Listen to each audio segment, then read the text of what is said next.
Le monde du football pleure toujours la légende du football, Jules-François Bertrand Bocandé, qui nous a quittés le 7 mai 2012 à Metz. À Ziguinchor, nous avons donné la parole aux sportifs de la région qui ont eu la chance de le côtoyer. El Hadj Bakary Sano, l'entraîneur de l'équipe féminine du Casa Sport, témoigne. Ce 7 mai, je ne pourrai jamais l'oublier. Parce que Bocandé a participé beaucoup dans mon stage en tant que footballeur. Il a beaucoup participé sur ça, donc je ne pourrai jamais l'oublier. Et il nous disait souvent, un sportif doit avoir un vie sain, récupération, dormir très tôt, se lever très tôt, faire des étirements, des entraînements individuels d'abord avant de venir dans le collectif. Donc je ne pourrai jamais l'oublier, machallah. Oui, un jour il est venu parce qu'il faisait la navette entre l'équipe B et l'équipe A. Il est venu au Stade Néma, il nous a regardé jouer après le match. Il nous a cité 3 personnes pour nous dire vous regardez l'équipe A demain au Stade Aline Sitoé Diatta.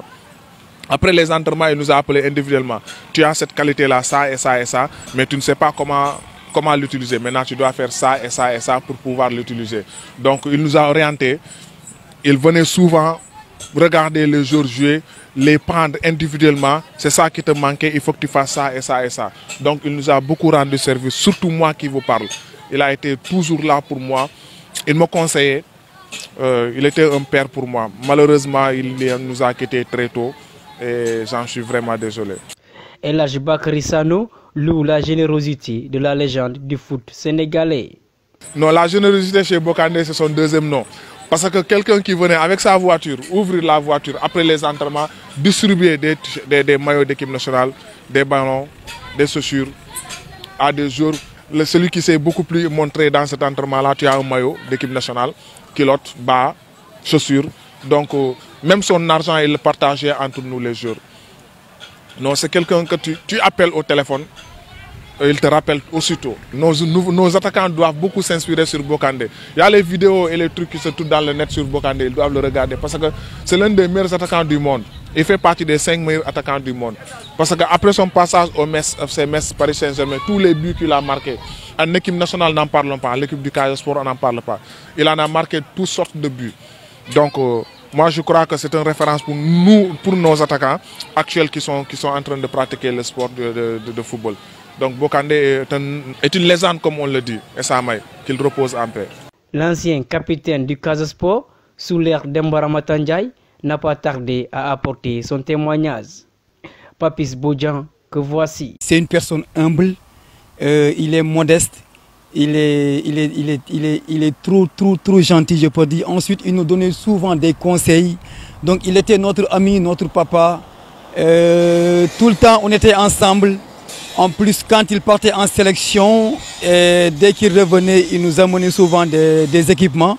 Et il nous donnait ça sous forme de cadeaux. C'est aussi un de nos papas qui nous donnait très souvent des conseils, qui nous orientait dans le foot, qui non seulement nous encadrait, en plus on s'entraînait ensemble. Parfois on jouait des fois quand on faisait des matchs d'aujourd'hui. Donc on jouait ensemble. Donc c'est vraiment une personne très spéciale. Donc c'est aussi un exemple d'exemplarité en se servant.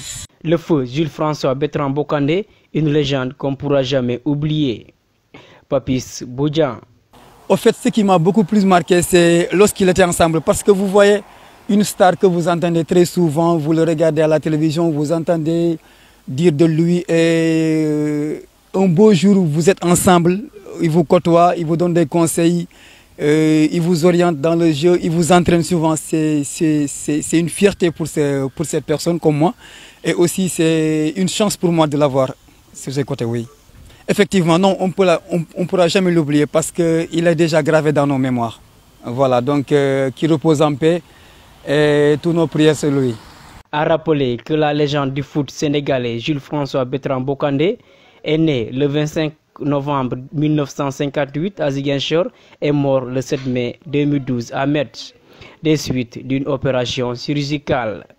Le feu Jules-François Bertrand Bocandé a marqué son empreinte dans l'histoire du Casa Sport en emportant la Coupe du Sénégal contre l'AS Jaraaf. Sans oublier son passage en Europe et en équipe nationale du Sénégal.